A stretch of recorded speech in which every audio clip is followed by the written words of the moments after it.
Hello मेरे प्यारे बच्चों। कैसे हो आप सभी? तो पढ़ाई कैसी चल रही है? होपफुली बढ़िया चल रहा होगा। ठीक है। तो आज हम सवालों के सिलसिले में पहुंचते मतलब सवाल सॉल्व करते करते हम फोर्थ डे पे आ गए। तो आज का जो हमारा टॉपिक है, ये टॉपिक जेई मेंस और नीट के लिए तो बहुत ही इम्पोर्टेंट टॉपिक है। इस टॉपिक से एक से दो सवाल आता ही आता है, जरूर से आता है। ठीक है। तो अगर आपने ये हम मैंने पांच सवाल, कोई आसान है कोई थोड़ा डिफिकल्ट है, ठीक है, डिफिकल्ट तो कोई नहीं है, आसान आसान सवाल मैं आपके लिए लेके आया हूँ ताकि आपका कॉन्फिडेंस बूस्ट हो सके। तो आप सभी मेरे साथ वीडियो के इन तक बने रहिए और सवाल सॉल्व करते रहिए। रिवीजन चलता रहेगा, सब कुछ चलता रहेगा। ठीक है। मस्ती भी चलता रहेगा क्लास के बीच बीच में। तो आज के लिए जो हमारा पहला सवाल होने वाला है वो है आपके स्क्रीन पे।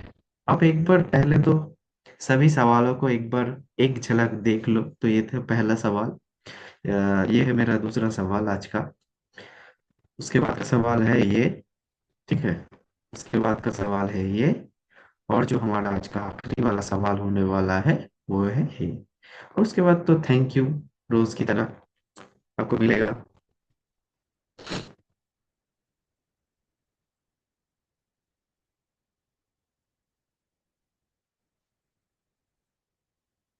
चलो, तो वीडियो को पॉज करो और आज का हमारा जो पहला सवाल है उस सवाल को सॉल्व करो। ठीक है। जल्दी से सॉल्व करो। मैं थोड़ा वेट कर लेता हूँ तुम लोगों के लिए। पेन पेन और कॉपी उठाओ जल्दी से जल्दी और सॉल्व करो। पेन कॉपी उठा के सॉल्व करो जल्दी से जल्दी। कॉपी खोलो अपना। तो ये है हमारा पहला सवाल। आसान सा ही सवाल है। तो चलिए इस सवाल को देखते हैं हम। Three particles of mass 1, 2 and 3 kg are placed at the corners of ABC। अच्छा, सपोज कर लो ये है ट्रायंगल। ठीक है। तो ये पॉइंट सपोज करो कि तुम ए है, ये पॉइंट बी है और ये पॉइंट सी है। ठीक है। और तीन मासेस है जो कि एक मास है ए पर, दूसरा मास है बी पर और तीसरा मास है सी पर।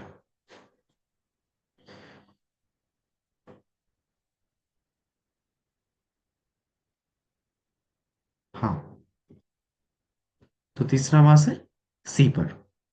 और ये जो ट्रायंगल है ये एक इक्विलेटरल ट्रायंगल है और इसका जो साइड है वो है 1 मीटर। हर साइड पे 1 मीटर। ठीक है। तो हमें पहले क्या निकालना पड़ेगा, ए बी सी का जो कोऑर्डिनेट है उसे निकालना पड़ेगा। ठीक है। तो यहाँ पर ए का जो कोऑर्डिनेट है, सपोज कर लो कि ये का ए है ओरिजिन में, तो उसका जो कोऑर्डिनेट हो जाएगा वो हो जाएगा 0,0।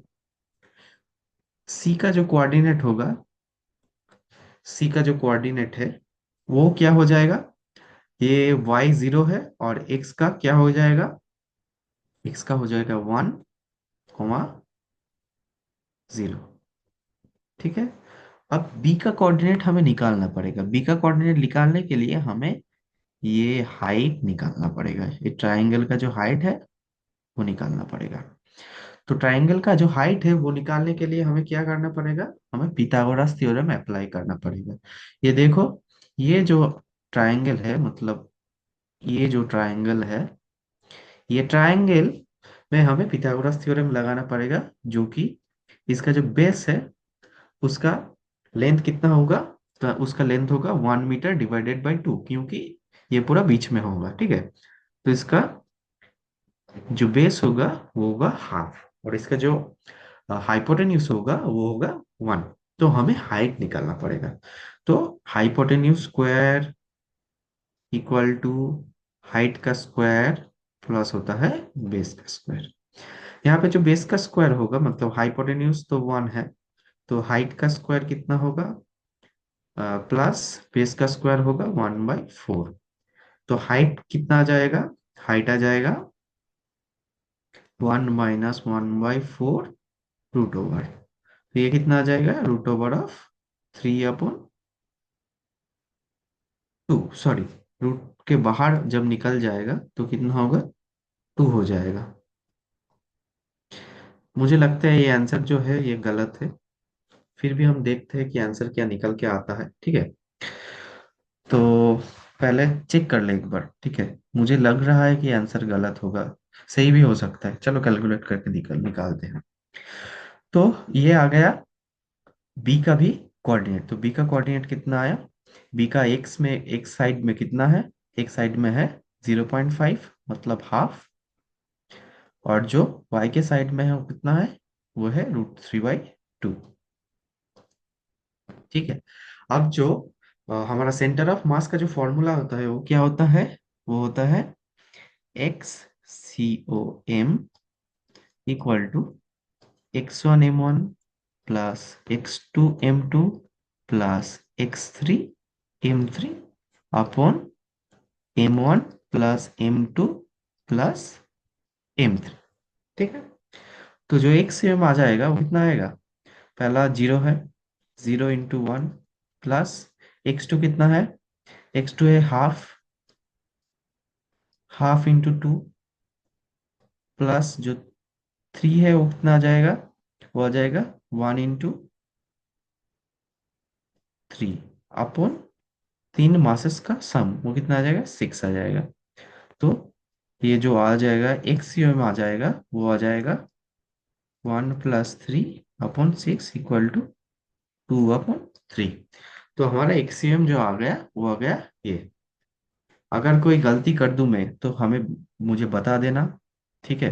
कमेंट करके बता देना, कहीं पे भी गलती हो मैं उसे सुधार देने की कोशिश करूंगा। गलती इंसानों से ही होता है, मतलब मैं भी तो आपकी तरह स्टूडेंट्स ही हूँ ना। हाँ, अब हमें निकालना पड़ेगा YCOM। तो YCOM का जो फॉर्मूला है वो आएगा 0 × 1 प्लस √3/2 × 2 प्लस 0 × 3/6। तो ये जो आएगा ये आएगा √3/12। तो हमारा जो सेंटर ऑफ मास का जो फॉर्मूला आया, कोऑर्डिनेट आया, वो है 2/3 √3/12। अब एक दिक्कत है, मतलब आप अगर बी पॉइंट को इधर लो और सी पॉइंट को इधर लो तो ये आंसर दूसरा आएगा, ये आंसर नहीं आएगा, ठीक है। तो आप देख लेना, मतलब फॉर्मूला तो इम्पोर्टेंट है, फॉर्मूला जो है वो मेन फॉर्मूला वो है, मैं मार्क कर दे रहा हूँ, ठीक है। जो मेन फॉर्मूला है वो है ये वाला, इसे याद कर लेना ठीक सही से, और दो चार आसान आसान आसान से सवाल प्रैक्टिस कर लेना। तो आपका अगर कोई ऐसा सवाल आए तो ये सवाल में आपको श्योर 4 नंबर मिलने ही मिलने हैं, ठीक है। तो चलिए हम अगले सवाल की तरफ बढ़ते हैं। हाँ, ये सवाल तो इंटरेस्टिंग है, आपको मजा आएगा, करो आप सॉल्व करो, सॉल्व करो, ये सवाल को सॉल्व करो, आपको मजा आएगा, करो।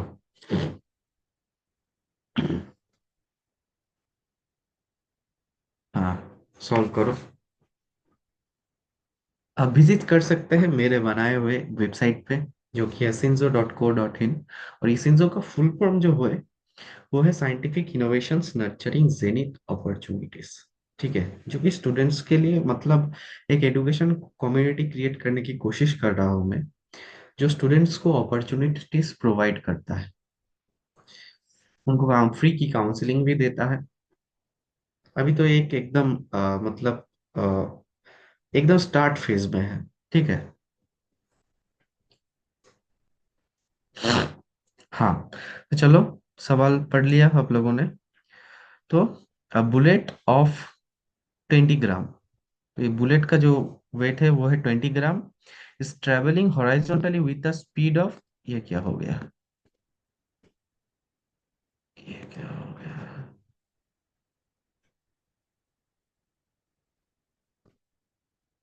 Horizontally with the speed of 500 metre 500 meter per second passes through a wooden block of 10 kg initially at rest on the level surface. The bullet emerges from it with a speed of 100 meter per second, and the block slides 20 centimeter on the surface before coming to rest. Find the friction of coefficient between the block and the surface. अच्छा, तो इसमें जो है, इस question ये question तो बहुत ही interesting है, मतलब मिक्स्ड कॉन्सेप्ट का क्वेश्चन है। तो चलो हम लोग सॉल्व करते हैं। तो पहले तो जब ये बुलेट आके इसको स्ट्राइक करेगा तो क्या करेगा, कोलिशन होगा। ठीक है, कोलिशन होने के बाद ये बुलेट अंदर से जाएगा और यहाँ से निकल जाएगा। तब तक ये जो ब्लॉक है ये थोड़ा पीछे चला जाएगा, ये ब्लॉक। ठीक है, और जो जितना पीछे जाएगा वो है 20 सेंटीमीटर, 20 सेंटीमीटर से पीछे चला जाएगा। तो हमें पहले जो करना है वो है लीनियर मोमेंटम को कंजर्व करना पड़ेगा। ठीक है, लीनियर मोमेंटम कंजर्वेशन मतलब ये ब्लॉक तो पहले से ही रेस्ट में था, सिर्फ ये जो बुलेट था उसका वेलोसिटी, मतलब उसका वेलोसिटी था, ये मूव कर रहा था। तो मोमेंटम कंजर्वेशन के लिए जो इनिशियल मोमेंटम था वो कितना था, वो था M mass of the bullet. Okay, mass of the bullet कितना है, हमें कितना लेना पड़ेगा, मतलब ये ग्राम में होगा या केजी में लेना पड़ेगा, बताओ बताओ जल्दी से बताओ। ये जो है वो कितना लेना पड़ेगा, मास ऑफ द बुलेट हमें केजी में कन्वर्ट करना पड़ेगा। तो मास इक्वल टू कितना आ जाएगा, 20/1000। तो जीरो से जीरो मर गया, ये हो गया 0.02 kg। ठीक है, तो ये जो मास होगा हम डायरेक्टली पुट कर देते हैं। तो मास होगा 0.02 इंटू 500 इक्वल टू कितना होगा, जो बुलेट का मतलब M2V2 प्लस, मतलब बुलेट कितने स्पीड से निकल रहा है तो उसका स्पीड होगा 100। 100 इंटू बुलेट का मास तो सेम ही रहेगा यानी 0.02 प्लस ये जो ब्लॉक है। ठीक है, सपोज कर लो बुलेट जब हिट करता है उसके बाद का जो वेलोसिटी होगा, सपोज कर लो वो होगा v। तो v इंटू कितना होगा, मास का मतलब इसका वेट कितना है, 10। ठीक है, तो ये होगा इंटू 10। तो यहाँ से हमें v कितना आ जाएगा, v का वैल्यू निकाल लो। 500 इंटू 2, ये आ जाएगा 10, इक्वल टू 100 इंटू 0.2 आ जाएगा 2, इक्वल टू v। मतलब ये तो क्या कर दिया मैंने, बार बार इक्वल टू कैसे लिख रहा हूँ, 2, 2 + v/10। और यहाँ से v कितना आ जाएगा, 10v equal to 8v equal to आएगा 0.8 मीटर पर सेकेंड। ये हमारा वेलोसिटी ऑफ द ब्लॉक आ गया। अब हमें यहाँ पर न्यूटन्स का सेकेंड लॉ अप्लाई करना पड़ेगा। कैसे, नहीं नहीं, न्यूटन्स का सेकेंड लॉ भी थोड़ा थोड़ा अप्लाई करना पड़ेगा। मतलब हमें जो वर्क है, मतलब नहीं, न्यूटन्स का सेकेंड लॉ, सॉरी गलती से मैंने बोल दिया, न्यूटन्स का सेकेंड लॉ नहीं होगा, यहाँ पे वर्क एनर्जी थ्योरम लगेगा। मतलब जो काइनेटिक एनर्जी का जो डिफरेंस है, मतलब फाइनल काइनेटिक एनर्जी और इनिशियल काइनेटिक के एनर्जी के बीच में, वो कितने किसके बराबर होगा, वो होगा वर्क के बराबर। ठीक है, तो जो इनिशियल काइनेटिक एनर्जी हमें तो हमने तो वेलोसिटी ऑफ द ब्लॉक निकाल लिया। अब जो पहले तो ब्लॉक था कितना रेस्ट में, अब जब गोली लगा उसको, लगने के बाद उसका वेलोसिटी कितना हो गया, 0.8 हो गया। तो -½ इंटू ब्लॉक का मास कितना है 10, और जो वेलोसिटी है वो कितना 0.8 का square, which is equal to कितना होगा, ये हमें पहले इसका फोर्स निकालना पड़ेगा। तो फोर्स जो होता है, सपोज कर लो पीछे एक कोफिशिएंट ऑफ फ्रिक्शन है कितना म्यू, तो जो नॉर्मल फोर्स नीचे की तरफ कितना लग जाए mg, तो mg किसके बराबर है, नॉर्मल फोर्स के बराबर। तो पीछे की तरफ जो फोर्स लगेगा वो फोर्स कितना लगेगा, वो फोर्स लगेगा म्यू mg। और हमें पता है work is equal to force into displacement. तो यहाँ पे जो फोर्स होगा वो होगा नेगेटिव ऑफ म्यू mg, क्योंकि नेगेटिव फोर्स है, पीछे की तरफ फोर्स है। तो पीछे की तरफ अगर फोर्स होगा तो उसके आगे एक नेगेटिव साइन आएगा। ठीक है, इनटू डिस्प्लेसमेंट कितना हुआ है, डिस्प्लेसमेंट हुआ है 20 सेंटीमीटर, तो 20 सेंटीमीटर को हमें मीटर में लिखना पड़ेगा, ठीक है, मीटर में कन्वर्ट करके लिखना पड़ेगा, तो वो होगा 0.2। तो यहाँ से जो वैल्यू निकल के आएगा, ठीक है, तो वो वैल्यू कितना होगा, बताओ बताओ। तो यहाँ से अब अगर आप म्यू का वैल्यू निकालोगे तो आएगा 0.16। आप एक बार कैलकुलेट करके क्रॉस चेक करके देख लेना, ठीक है, तो इसका जो आंसर आएगा वो आएगा ऑप्शन बी, 0.16।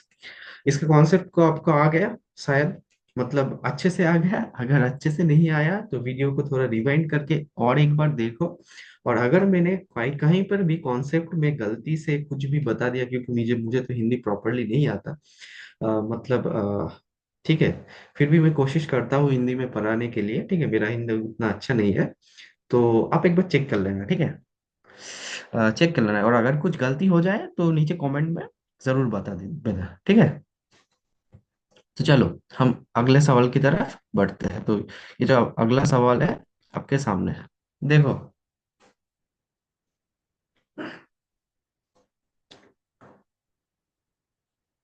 हाँ, ये है आपके सामने अगला सवाल। A ball falls on the ground from a height of 2 metre. मतलब पहले जो बॉल का हाइट था, ये सपोज कर लो ये बॉल है और ये नीचे ग्राउंड है, ठीक है। तो पहले जो हाइट था वो था 2 मीटर। अब क्या हुआ, अब ये बॉल नीचे गिरा, ड्रॉप हुआ, यहाँ पर हुआ, फिर ये वापस ऊपर गया। ऊपर जाने के बाद 1.5 मीटर तक ही ऊपर गया, फिर से नीचे की तरफ आने लगा, ठीक है, मतलब ऐसा ड्रॉप हुआ। तो हमें क्या निकालना पड़ेगा, हमें निकालना पड़ेगा कोफिशिएंट ऑफ रेस्टिट्यूशन, मतलब ई। ई याद है, ये भी एक इंपॉर्टेंट कॉन्सेप्ट है, ठीक है। ई का जो फॉर्मूला होता है, ई इक्वल टू होता है, ई का जो फॉर्मूला होता है वो होता है velocity of separation upon velocity of approach. लिख लो अगर याद नहीं है, velocity of separation upon velocity of approach, A P P approach, ठीक है। वेलोसिटी ऑफ, मेरा हैंड राइटिंग मतलब ये पेन से थोड़ा दिक्कत आता है, मतलब इतना सुंदर हैंड राइटिंग नहीं कर पाता हूँ, फिर भी अब थोड़ा एडजस्ट कर लो, ठीक है। वेलोसिटी ऑफ सेपरेशन, उसके बाद वेलोसिटी ऑफ अप्रोच, मतलब तो वेलोसिटी ऑफ अप्रोच जो था वो था कितना था, मतलब ये बॉल जब नीचे गिरा, इस पॉइंट पे इसका वेलोसिटी कितना था। तो ये निकालने के लिए हमें क्या करना पड़ेगा, ऊपर हमें मैकेनिकल एनर्जी कंजर्व करना पड़ेगा, टोटल एनर्जी कंजर्व करना पड़ेगा। तो ऊपर तो सिर्फ वेलोसिटी नहीं था, तो ऊपर कितना था, सिर्फ mgh था, और नीचे जब गिर गया सिर्फ काइनेटिक एनर्जी है, हाफ एम वी स्क्वायर, तो एम से एम मर गया। हाइट कितना था, जी था 10, हाइट था इसका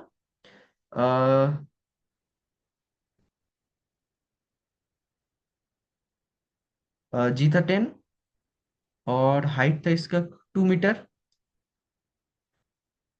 into 2 equal to V square, और वी कितना आया, रूट ओवर ऑफ 40 आया। अगर ये 9.8 होता तो शायद आंसर कुछ अलग हो सकता था। चलो देखते हैं, 10 से ही करते हैं पहले। यहाँ पे क्वेश्चन में तो कुछ दिया तो नहीं है, तो पहले 10 लेते हैं। अगर 10 से आंसर नहीं मैच कर रहा तो आप 9.8 ले लेना। अब हमें क्या निकालना पड़ेगा, वेलोसिटी ऑफ अप्रोच। ये वेलोसिटी ऑफ अप्रोच तो निकल गया, ये है वेलोसिटी ऑफ अप्रोच। और वेलोसिटी ऑफ सेपरेशन मतलब यहाँ से जब ऊपर जाएगा, ठीक है, कितने वेलोसिटी से ऊपर जाएगा। तो सपोज कर लो ये ऊपर जाता है तो 1.5 मीटर गया, और उसके बाद जब ये फिर से नीचे आया, तो इस पॉइंट पे इसका जो वेलोसिटी था वही इस पॉइंट पे वेलोसिटी होगा। हम वही यही फॉर्मूला दोबारा अप्लाई करेंगे, ठीक है। तो M G H, M into 10 into 1.5 equal to half into M into velocity of separation, ठीक है।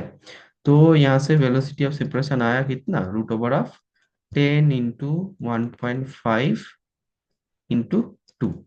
तो हमने ई का फॉर्मूला कितना आया, root over of 10 × 1.5 × 2 upon root over of 10 × 2 × 2। तो अगर आप रूट को क्लब कर दोगे तो ये 10 से 10 मर जाएगा, ये से ये मर जाएगा, और तो आएगा √3 upon √4 which is equal to √3/2। हाँ, आंसर 10 से ही मैच कर गया। ठीक है, तो ये होगा आपका फाइनल आंसर। तो आपको मिलते हैं +4 नंबर। ठीक है, तो चलिए हमारा जो अगला सवाल है उसकी तरफ हम आगे बढ़ते हैं। तो ये है हमारा अगला सवाल। ये भी कोलिशन का ही सवाल है, लग तो वैसे ही रहा है। तो चलो आप स्टॉप करो, वीडियो को थोड़ा पॉज करो और ये सवाल सॉल्व करो।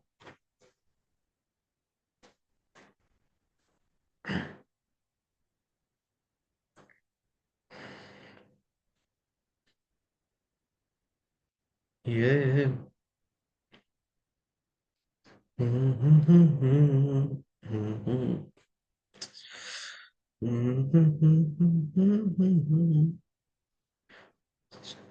टिंग टिंग टिंग टिंग टिंग टिंग टिंग टिंग। अच्छा, टिंग टिंग टिंग कैसे? टिंग टिंग टिंग निंजा हथौड़ी डिंग डिंग डिंग करता था ना, डिंग डिंग डिंग डिंग डिंग ऐसे कूदता था, डिंग डिंग डिंग डिंग डिंग डिंग डिंग डिंग। हम तो फिर से बच्चे हो गए। चलो ये सवाल भी सॉल्व कर लेते हैं। A ball of mass 0.5 kg moving at a speed of 5 metre पर second collides with another ball of mass 1 kg. After collision, the ball sticks together and remains motionless. What is the velocity of the 1 kg block before the collision? अच्छा, अब ये सवाल को थोड़ा visualise करो। पहले एक बॉल था, ठीक है, इसका कुछ वेलोसिटी था, और यहाँ पर एक दूसरा बॉल था जो कि रेस्ट पे था, फिजिकल टू 0। अब ये इससे टकराया, टकराने के बाद कोलिशन हुआ, ठीक है, कोलिशन हो गया ऐसे ऐसे ऐसे दोनों बॉल का। ठीक है, अब कोलिशन होने के बाद ये बॉल आपस में चिपक गए और ये नया बॉल निकल गया, ठीक है, जो कि फिर से रेस्ट में है। तो हमें कहा गया है कि ये जो ऑरेंज वाला बॉल था, ये मतलब, हाँ हाँ, ओ सॉरी सॉरी, इसका वेलोसिटी तो रेस्ट में नहीं था, ये तो मैंने गलती से लिख दिया। ये जो बॉल है इसका वेलोसिटी रेस्ट में था, हमें क्या निकालना पड़ेगा, इसका जो वेलोसिटी है वो निकालना पड़ेगा। तो सपोज कर लो ये वेलोसिटी, ये तो वेलोसिटी दिया हुआ है, ये वेलोसिटी है 5 मीटर पर सेकेंड, और इसका जो वेलोसिटी ये पकड़ लो v है। तो हमें यहाँ पे क्या लगाना पड़ेगा, momentum conservation, linear momentum conservation.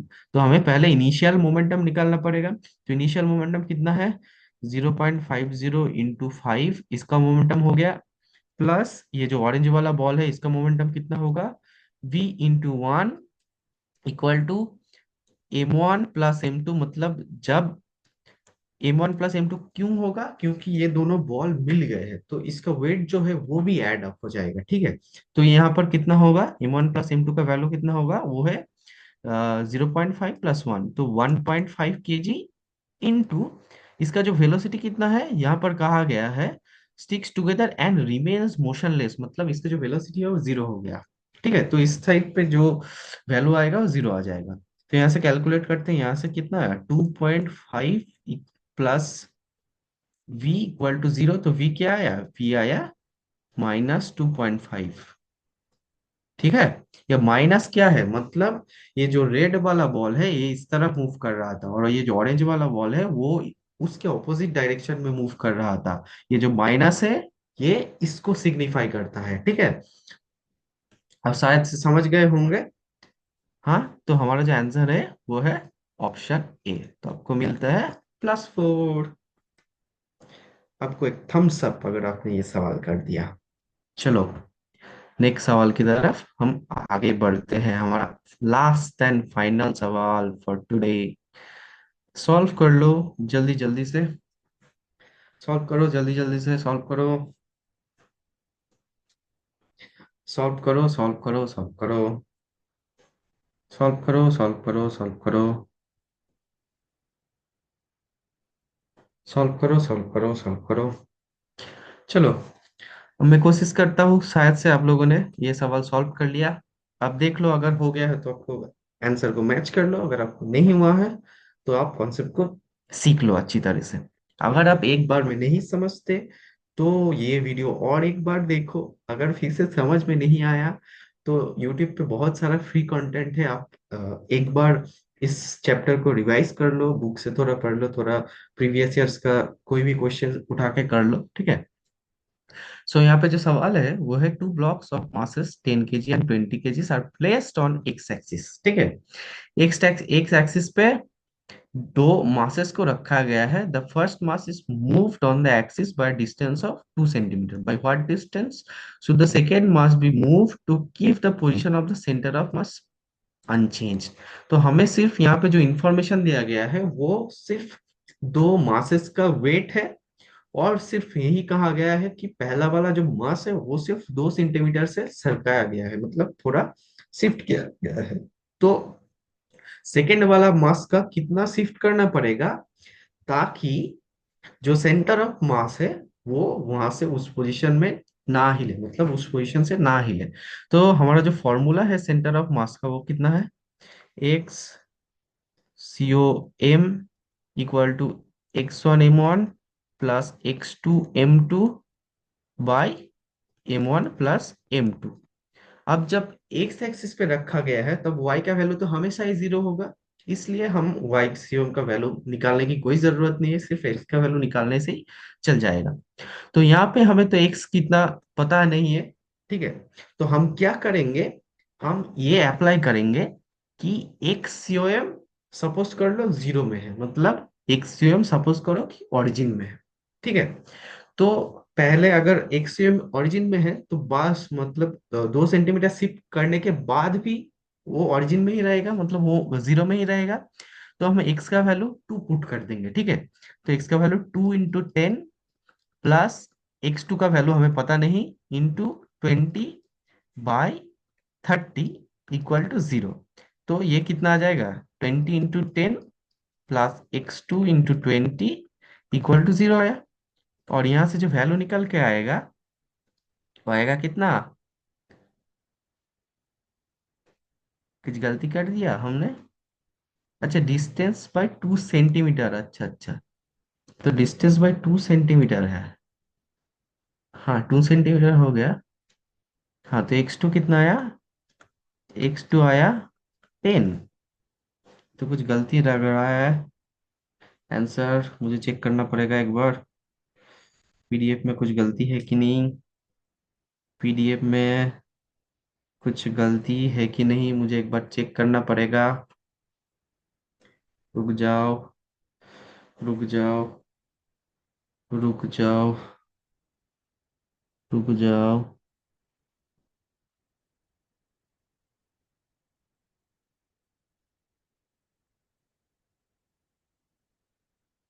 अच्छा अच्छा, पीडीएफ में कोई गलती नहीं, सॉरी, मैंने यहाँ पे 20 लिख दिया, ये नहीं होगा। हाँ, अब ठीक है, अब ठीक है, अब ठीक है। अब एक्स कितना आएगा, यहाँ से एक्स आ जाएगा -1।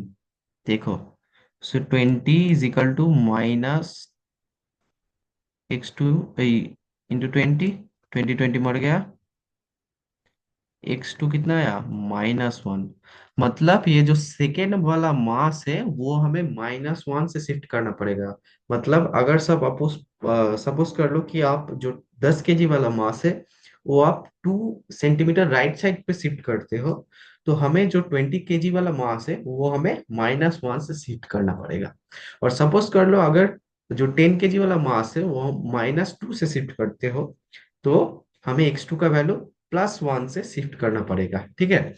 ऐसे ये सवाल भी सॉल्व हो गया और आपको मिलते हैं +4 नंबर। और अगर आप ये सारे सवाल सॉल्व कर लिए तो आपको मिलते हैं +20। और आपको जेई और नीट 2025 फोड़ने से कोई नहीं रोक सकता, ठीक है। तो चलिए, हम कंक्लूड करते हैं। तो ये है मेरा आखिरी स्लाइड। और thank you for watching this video. Hopefully this video was helpful to you. आप ऐसे ही पढ़ते रहिए मेरे से। फिर से मिलेंगे हम डे 5 पे कोई और एक दूसरे इंपॉर्टेंट चैप्टर के साथ। आप अगर वीडियो के एंड तक आ गए हो तो आपको बहुत शुक्रिया। ठीक है, मैं कोशिश करूंगा कि आपको मतलब आपको जितना अच्छे से पढ़ा सकूं, आप कॉन्सेप्ट्स को समझा सकूं, समझाने की कोशिश मैं करूंगा, मेरे साइड से पूरा देने की कोशिश करूंगा। अगर कुछ गलती हो जाए तो जरूर कमेंट करके नीचे मुझे बता देना, मैं उसे रेक्टिफाई कर देने की कोशिश करूंगा। ठीक है, तो bye bye, good night, see you all in the next class, signing of.